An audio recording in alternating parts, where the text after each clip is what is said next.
अथ श्री दुर्गा सप्तशती प्रथमोऽध्याय।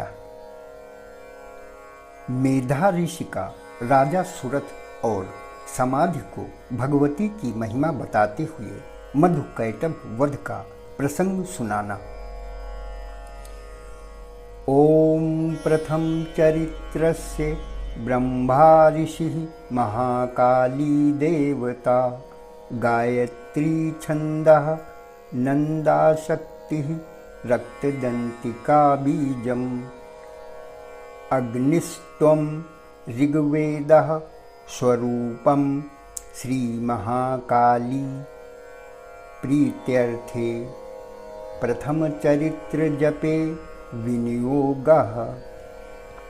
प्रथम चरित्र के ब्रह्मा ऋषि, महाकाली देवता, गायत्री छंद, नंदा शक्ति, रक्तदंतिका बीज, अग्नि तत्व और ऋग्वेद स्वरूप हैं।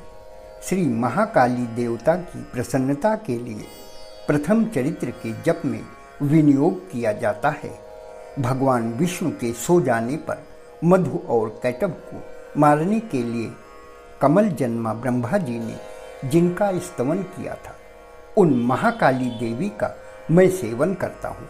वे अपने 10 हाथों में खड्ग, चक्र, गदा, बाण, धनुष, परिध, शूल, भुशुंडी, मस्तक और शंख धारण करती हैं। उनके 3 नेत्र हैं। वे समस्त अंगों में दिव्य आभूषणों से विभूषित हैं।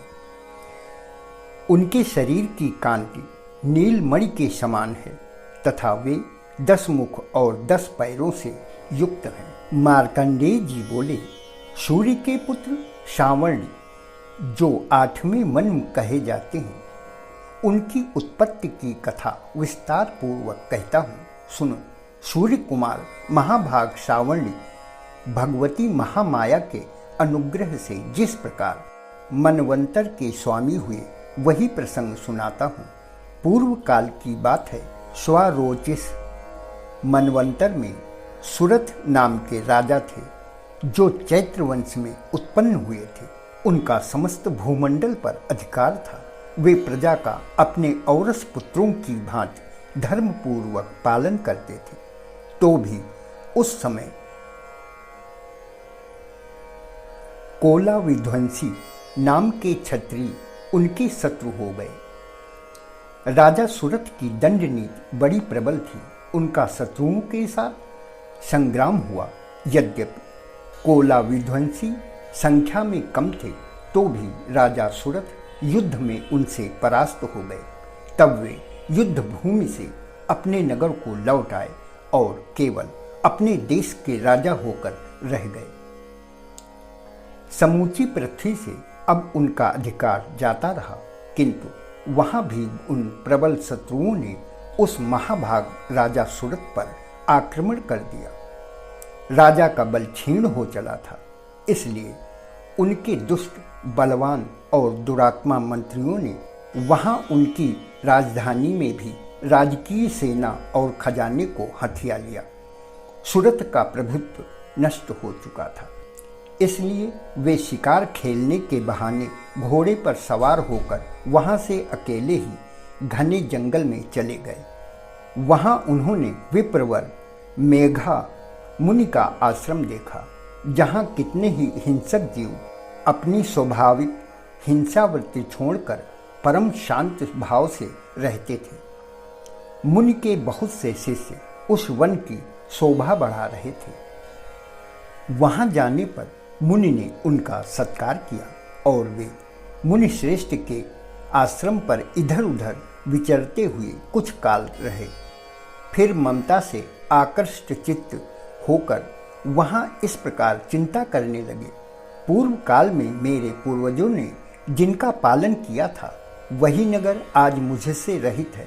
पता नहीं मेरे दुराचारी भृत्यगण उसकी धर्मपूर्वक रक्षा करते हैं या नहीं। जो सदा मद की वर्षा करने वाला और शूरवीर था, वह मेरा प्रधान हाथी अब शत्रुओं के अधीन होकर न जाने किन किन भोगों को भोगता होगा।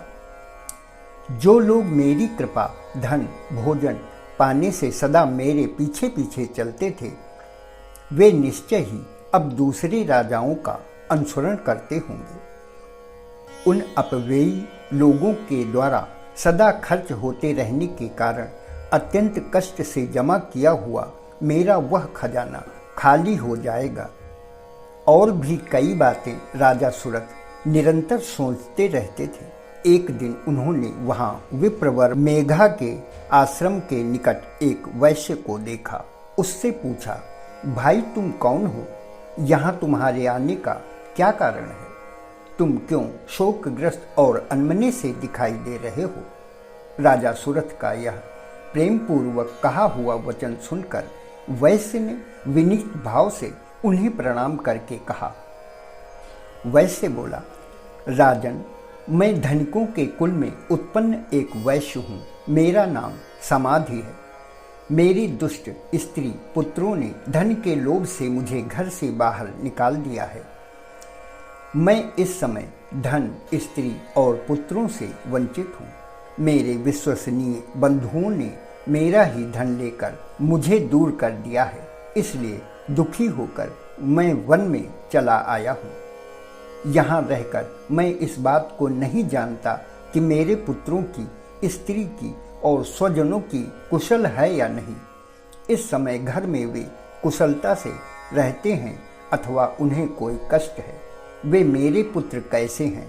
क्या वे सदाचारी हैं अथवा दुराचारी हो गए हैं? राजा ने पूछा, जिन लोभी स्त्री पुत्र आदि ने धन के कारण तुम्हें घर से निकाल दिया, उनके प्रति तुम्हारे चित्त में इतना स्नेह बंधन क्यों है? वैश्य बोला, आप मेरे विषय में जैसी बात कहते हैं वह सब ठीक है, किंतु क्या करूं, मेरा मन निष्ठुरता नहीं धारण करता। जिन्होंने धन के लोभ में पड़कर पिता के प्रति स्नेह, पति के प्रति प्रेम तथा आत्मीय जन के प्रति अनुराग को तिलांजलि दे मुझे घर से निकाल दिया है, उन्हीं के प्रति मेरे हृदय में इतना स्नेह है। महामते, गुणहीन बंधुओं के प्रति भी जो मेरा चित्त इस प्रकार प्रेम मग्न हो रहा है, यह क्या है? इस बात को मैं जानकर भी जान नहीं पाता। उनके लिए मैं लंबी सांसें ले रहा हूँ और मेरा हृदय अत्यंत दुखित हो रहा है। उन लोगों में प्रेम का सर्वथा अभाव है, तो भी उनके प्रति जो मेरा मन निष्ठुर नहीं हो पाता, इसके लिए मैं क्या करूं? मार्कंडेय जी कहते हैं, ब्राह्मण तदंतर राजाओं में श्रेष्ठ सुरथ और समाधि नामक वैश्य दोनों साथ साथ मेघा मुनि की सेवा में उपस्थित हुए और उनके साथ यथा योग्य न्यायानुकूल विनयपूर्ण वर्ताव करके बैठे। तत्पश्चात वैश्य और राजा ने कुछ वार्तालाप आरंभ किया। राजा ने कहा, भगवान, मैं आपसे एक बात पूछना चाहता हूँ, उसे बताइए। मेरा चित्त आपके अधीन न होने के कारण वह बात मेरे मन को बहुत दुखी कर देती है। जो राज्य मेरे हाथ से चला गया है, उसमें और उसके संपूर्ण अंगों में मेरी ममता बनी हुई है। मुनिश्रेष्ठ, यह जानते हुए भी कि वह अब मेरा नहीं है, अज्ञानी की भांति मुझे उसके लिए दुख हो रहा है। वह क्या है? इधर यह वैश्य भी घर से अपमानित होकर आया है। इसके पुत्र, स्त्री तथा भृत्यों ने इसे छोड़ दिया है। स्वजनों ने भी इसका परित्याग कर दिया है, तो भी वह उनके प्रति अत्यंत हार्दिक स्नेह रखता है। इस प्रकार यह तथा मैं दोनों ही बहुत दुखी हैं, जिसमें प्रत्यक्ष दोष देखा गया है। उस विषय के लिए हमारे मन में ममता जनित आकर्षण पैदा हो रहा है। महाभाग, हम दोनों समझदार हैं, तो भी हम में जो मोह पैदा हुआ है वह क्या है? विवेक शून्य पुरुष की भांति मुझ में और इसमें भी यह मूढ़ता प्रत्यक्ष दिखाई देती है। ऋषि बोले, महाभाग, विषय मार्ग का ज्ञान सब जीवों को है। इस प्रकार विषय भी सबके लिए अलग अलग है। कुछ प्राणी दिन में नहीं देखते और कुछ रात में नहीं देखते, तथा कुछ जीव ऐसे हैं जो दिन में और रात में भी बराबर देखते हैं। यह ठीक है कि मनुष्य समझदार होते हैं, किंतु केवल वे ही ऐसे नहीं होते। पशु, पक्षी और मृग आदि सभी प्राणी समझदार होते हैं। मनुष्यों की समझ भी वैसी ही होती है जैसी उन मृग और पक्षियों की होती है, तथा जैसी मनुष्यों की होती है वैसी ही उन मृग, पक्षी आदि की होती है। यह तथा अन्य बातें भी प्रायः दोनों में समान ही है। समझ होने पर भी इन पक्षियों को तो देखो, ये स्वयं भूख से पीड़ित होते हुए भी मोहवश बच्चों की चोंच में कितने चाव से अन्न के दाने डाल रहे हैं। नरश्रेष्ठ, तुम क्या नहीं देखते कि ये मनुष्य समझदार होते हुए भी लोभवश अपने किए हुए उपकार का बदला पाने के लिए पुत्रों की अभिलाषा करते हैं। यद्यपि उन सब में समझ की कमी नहीं है, तथापि वे संसार की स्थिति बनाए रखने वाले भगवती महामाया के प्रभाव द्वारा ममतामय भंवर से युक्त मोह के गहरे गर्त में गिराए गए हैं। इसलिए इसमें आश्चर्य नहीं करना चाहिए। जगदीश्वर भगवान विष्णु की योग निद्रा रूपा जो भगवती महामाया हैं, उन्हीं से यह जगत मोहित हो रहा है। वे भगवती महामाया देवी ज्ञानियों के भी चित्त को बलपूर्वक खींचकर मोह में डाल देती हैं। वे ही इस संपूर्ण चराचर जगत की सृष्टि करती हैं, तथा वे ही प्रसन्न होने पर मनुष्यों को मुक्ति के लिए वरदान देती हैं। वे ही पराविद्या, संसार बंधन और मोक्ष की हेतु भूता सनातनी देवी तथा संपूर्ण ईश्वरों की भी अधीश्वरी है। राजा ने पूछा, भगवान, जिन्हें आप महामाया कहते हैं, वे देवी कौन हैं? ब्राह्मण, उनका आविर्भाव कैसे हुआ तथा उनके चरित्र कौन कौन हैं?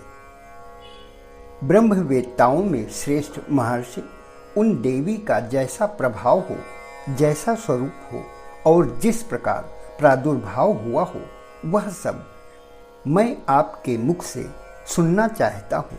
ऋषि बोले, राजन, वास्तव में तो वे देवी नित्य स्वरूपा ही हैं। संपूर्ण जगत उन्हीं का रूप है तथा उन्होंने समस्त विश्व को व्याप्त कर रखा है, तथापि उनका प्राकट्य अनेक प्रकार से होता है। वह मुझसे सुनो। यद्यपि वे नित्य अजन्मा हैं, तथापि वह देवताओं का कार्य सिद्ध करने के लिए प्रकट होती हैं। उस समय लोक में उत्पन्न हुई कहलाती है।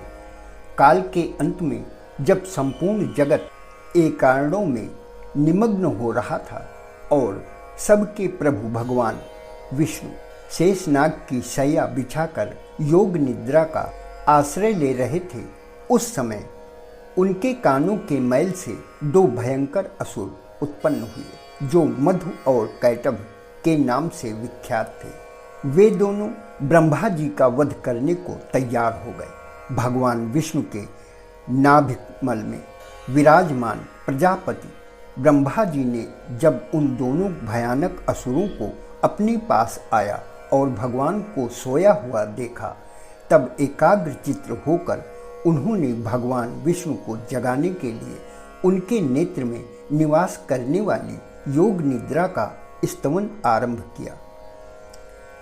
जो इस विश्व की अधीश्वरी जगत को धारण करने वाली, संसार का पालन और संहार करने वाली तेज स्वरूप भगवान विष्णु की अनुपम शक्ति है, उन्हीं भगवती निद्रा देवी की भगवान ब्रह्मा स्तुति करने लगे। ब्रह्मा जी ने कहा, देव, तुम ही स्वाहा, तुम ही स्वाधा और तुम ही वष्टकार हो। स्वर भी तुम्हारे ही स्वरूप है। तुम ही जीवन दायिनी सुधा हो।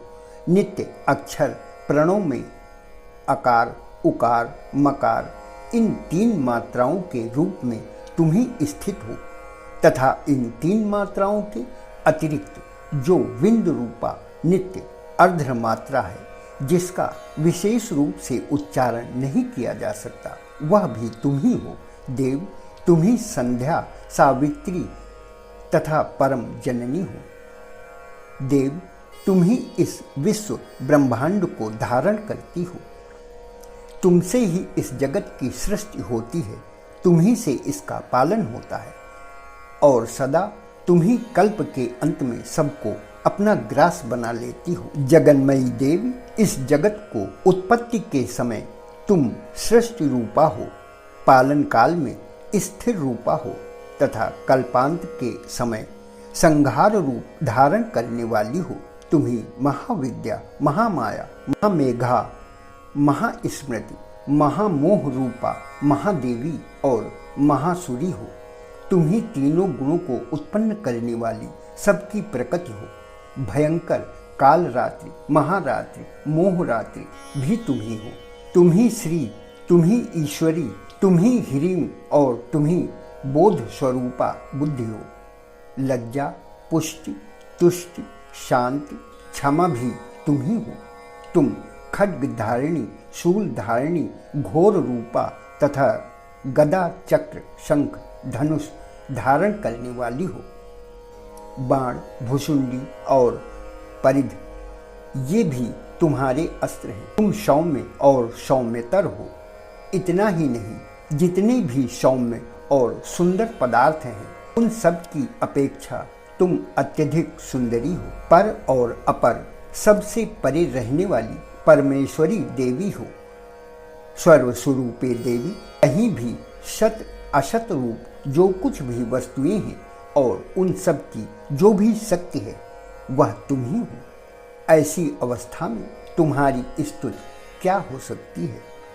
जो इस जगत की सृष्टि, पालन और संहार करते हैं उन भगवान को भी जब तुमने निंद्रा के अधीन कर दिया तब तुम्हारी स्तुति करने में यहाँ कौन समर्थ हो सकता है? मुझको, भगवान शंकर को तथा भगवान विष्णु को भी तुमने ही शरीर धारण कराया है, अतः तुम्हारी स्तुति करने की शक्ति किसमें है? देव, तुम तो अपने इन उदार प्रभावों से ही प्रशंसित हो। ये जो दोनों दुर्धर्ष असुर मधु और कैटभ हैं, इनको मोह में डाल दो और जगदीश्वरी भगवान विष्णु को शीघ्र ही जगा दो। साथ ही इनके भीतर इन दोनों महान असुरों को मार डालने की बुद्धि उत्पन्न कर दो। ऋषि कहते हैं, राजन, जब ब्रह्मा जी ने वहां मधु और कैटभ को मारने के उद्देश्य से भगवान विष्णु को जगाने के लिए तमोगुण की अधिष्ठात्री देवी योग निद्रा की इस प्रकार स्तुति की, तब वे भगवान के नेत्र, मुख, नसिका, बाहु, हृदय और वृक्ष स्थल से निकलकर अव्यक्त जन्मा ब्रह्मा जी की दृष्टि के समक्ष खड़ी हो गई। योग निद्रा से मुक्त होने पर जगत के स्वामी भगवान जनार्दन उस एकारणों के जल में शेषनाग की सैया से जाग उठे। फिर उन्होंने उन दोनों असुरों को देखा। वे दुरात्मा मधु और कैटभ अत्यंत बलवान पराक्रमी थे। क्रोध से लाल आंखें किए ब्रह्मा जी को खा जाने के लिए उद्योग कर रहे थे। तब भगवान श्री हरि ने उठकर उन दोनों के साथ 5000 वर्षों तक केवल बाहु युद्ध किया। वे दोनों भी अत्यंत बल के कारण उन्मत्त हो रहे थे। इधर महामाया ने भी उन्हें मोह में डाल रखा था, इसलिए वे भगवान विष्णु से कहने लगे, हम तुम्हारी वीरता से संतुष्ट हैं, तुम हम लोगों से कोई वर मांगो। श्री भगवान बोले, यदि तुम दोनों मुझ पर प्रसन्न हो तो अब मेरे हाथों मारे जाओ। बस इतना सा ही मैंने वर मांगा है, यहाँ दूसरे किसी वर से क्या लेना है। ऋषि कहते हैं, इस प्रकार धोखे में आ जाने पर जब उन्होंने संपूर्ण जगत में ही जल देखा, तब कमल नयन भगवान ने कहा, जहाँ पृथ्वी जल में डूबी हुई न हो, वहाँ सूखा स्थान हो, वहाँ हमारा वध करो। ऋषि कहते हैं, तब तथास्तु कहकर शंख, चक्र, गदा धारण करने वाले भगवान ने उन दोनों के मस्तक अपनी जांघ पर रखकर चक्र से काट डाले। इस प्रकार ये देवी महामाया ब्रह्मा जी की स्तुति करने पर स्वयं प्रकट हुई थी। अब पुनः तुमसे उनके प्रभाव का वर्णन कहता हूँ, सुनो। इस प्रकार श्री मार्कंडेय पुराण में सावर्णिक मनवंतर की कथा के अंतर्गत देवी महात्म्य में मधु कैटभ वध नामक पहला अध्याय पूर्ण हुआ।